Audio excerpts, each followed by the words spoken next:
क्या आपने कभी सोचा है कि आज से 15 से 20 साल बाद की दुनिया कैसी होगी? आज हम आर्टिफिशियल इंटेलिजेंस की बात कर रहे हैं, नई टेक्नोलॉजीज आ रही है, काम करने का तरीका बदल रहा है, कम्युनिकेशन बदल रहा है और शायद आने वाले समय में जॉब्स का नेचर भी काफी बदल जाए। लेकिन जिस दुनिया में आज के बच्चे कल काम करेंगे, क्या हमारी एजुकेशन भी उन्हें उसी दुनिया के लिए तैयार कर रही है? एक स्टूडेंट की जर्नी देखिए, school, class work, homework, tuition, exams और फिर कंपटीशन। और धीरे धीरे एक और सवाल सामने आता है कि क्या एजुकेशन का मकसद सिर्फ अच्छे मार्क्स और एक डिग्री हासिल करना है या फिर एजुकेशन का काम कुछ और भी है? ऐसा एजुकेशन जो हमें सिर्फ एग्जाम के लिए नहीं बल्कि रियल लाइफ के लिए भी तैयार करे। और यह सवाल सिर्फ स्टूडेंट्स का नहीं, पेरेंट्स के लिए भी है, टीचर्स के लिए भी है और शायद हम सबके लिए, क्योंकि दुनिया बदल रही है। तो फिर क्या एजुकेशन भी उसी स्पीड से बदल रही है? और अगर बदल रही है तो दुनिया के दूसरे हिस्सों में एजुकेशन किस दिशा में जा रही है? क्या वहां कुछ ऐसे आइडियाज हैं जिनसे हम कुछ सीख सकते हैं? और सबसे इंटरेस्टिंग क्वेश्चन, तो फिर फ्यूचर का क्लासरूम कैसा होगा? शायद आज हम जिस एजुकेशन को जानते हैं उससे काफी अलग। आइए थोड़ा पीछे चलते हैं और देखते हैं कि एजुकेशन आज कहां खड़ी है और कल किस दिशा में जा सकती है। एजुकेशन की शुरुआत सिर्फ नौकरी पाने के लिए नहीं हुई थी। एजुकेशन का एक बड़ा उद्देश्य हमेशा से रहा है हमें समझने, सोचने और सीखने की क्षमता देना। लेकिन जैसे जैसे दुनिया बदली, एजुकेशन का रोल भी बदलता गया।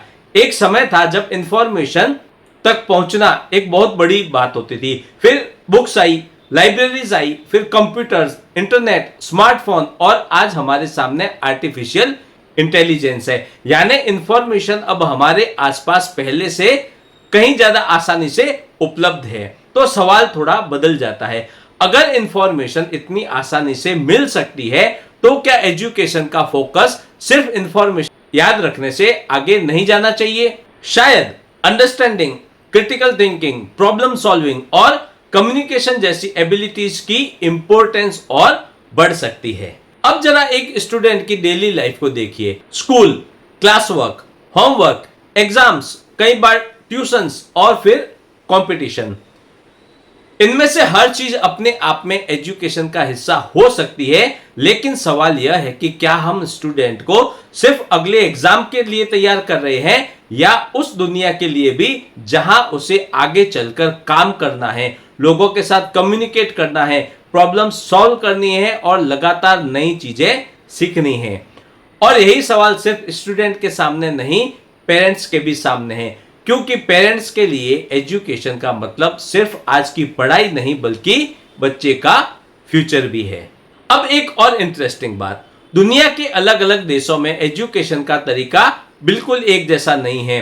कहीं क्लासरूम लर्निंग पर ज्यादा फोकस है, कहीं प्रोजेक्ट्स और प्रैक्टिकल लर्निंग पर, तो कहीं टेक्नोलॉजी का इस्तेमाल ज्यादा होता है और कहीं स्टूडेंट्स को अलग अलग लर्निंग पाथवे चुनने से ज्यादा ऑप्शन मिलते हैं।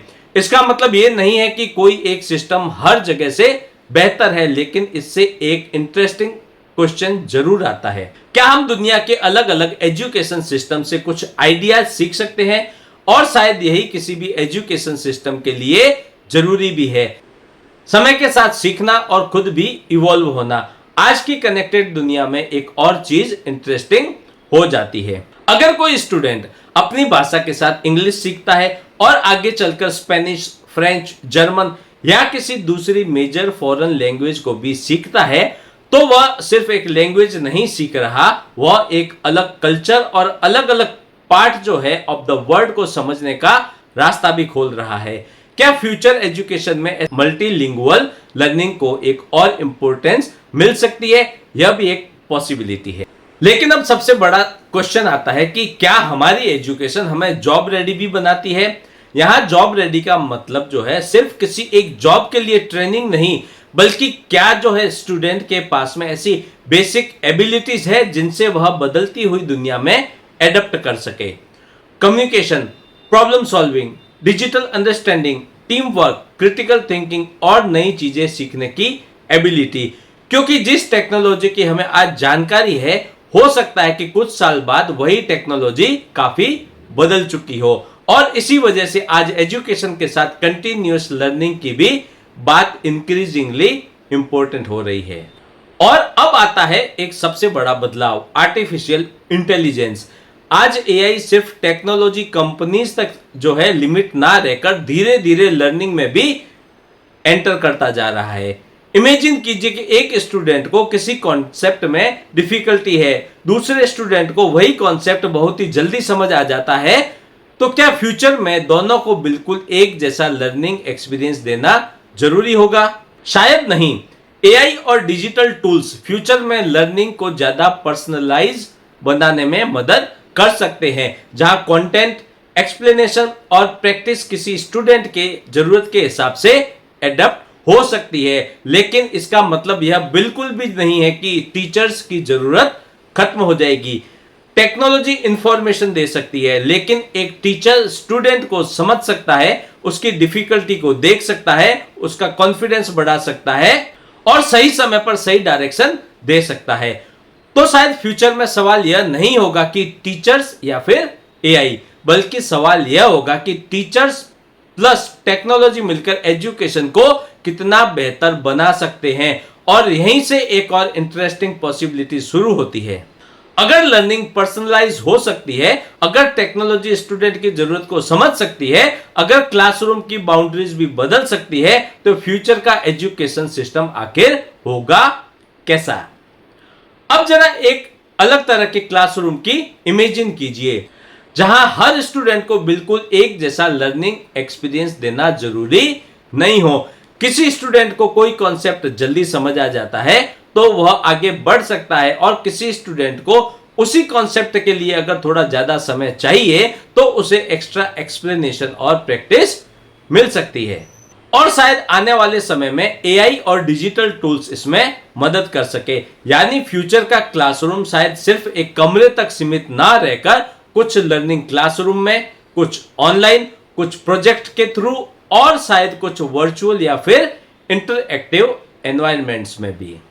लेकिन इसका मतलब यह नहीं है कि टीचर्स की जरूरत खत्म हो जाएगी, बल्कि हो सकता है कि टीचर्स का रोल और भी इंपॉर्टेंट हो जाए। टीचर सिर्फ इंफॉर्मेशन देने वाला व्यक्ति ना होकर गाइड, मेंटोर और लर्निंग पार्टनर की तरह काम करे। और शायद एजुकेशन का सबसे बड़ा बदलाव टेक्नोलॉजी नहीं, लर्निंग की सोच में बड़ा बदलाव हो सकता है। आज हम अक्सर सोचते हैं कि स्कूल, फिर कॉलेज, फिर जॉब और एजुकेशन का एक बहुत ही बड़ा पार्ट पूरा। लेकिन फ्यूचर में शायद यह साइकिल कुछ ऐसी हो, पहले लर्निंग, फिर वर्क, फिर अपने आप को अपग्रेड करना, रीलर्न और फिर एडॉप्ट। क्योंकि जिस दुनिया में टेक्नोलॉजी लगातार बदल रही हो, वहां एक बार सीखी हुई चीज हमेशा के लिए पर्याप्त हो ऐसा जरूरी नहीं है। इसलिए लाइफ लॉन्ग लर्निंग शायद फ्यूचर एजुकेशन का एक इंपॉर्टेंट हिस्सा बन सकती है और ग्लोबल लेवल पर भी एक इंटरेस्टिंग पॉसिबिलिटी है। इमेजिन कीजिए कि एक स्टूडेंट अपनी रेगुलर एजुकेशन के साथ इंग्लिश के अलावा स्पेनिश, फ्रेंच, जर्मन या किसी दूसरी मेजर फॉरेन लैंग्वेजेस को सीख रहा है, तो वह सिर्फ एक लैंग्वेज ही नहीं सीख रहा, वह दूसरे लोगों, कल्चर्स और दुनिया के अलग अलग हिस्सों से कनेक्ट होने की एबिलिटी भी डेवलप कर रहा है। शायद फ्यूचर एजुकेशन में ग्लोबल लर्निंग का मतलब सिर्फ दूसरे देशों के बारे में पढ़ना नहीं, बल्कि उनसे कनेक्ट होकर सीखना भी हो। लेकिन अब वापस आते हैं हमारे सबसे बड़े क्वेश्चन पर कि क्या आज का एजुकेशन सिस्टम फ्यूचर के लिए अनुकूल है? शायद इसका आंसर जो है यस या नो में देना आसान नहीं होगा, क्योंकि एजुकेशन खुद एक इवॉल्विंग प्रोसेस है।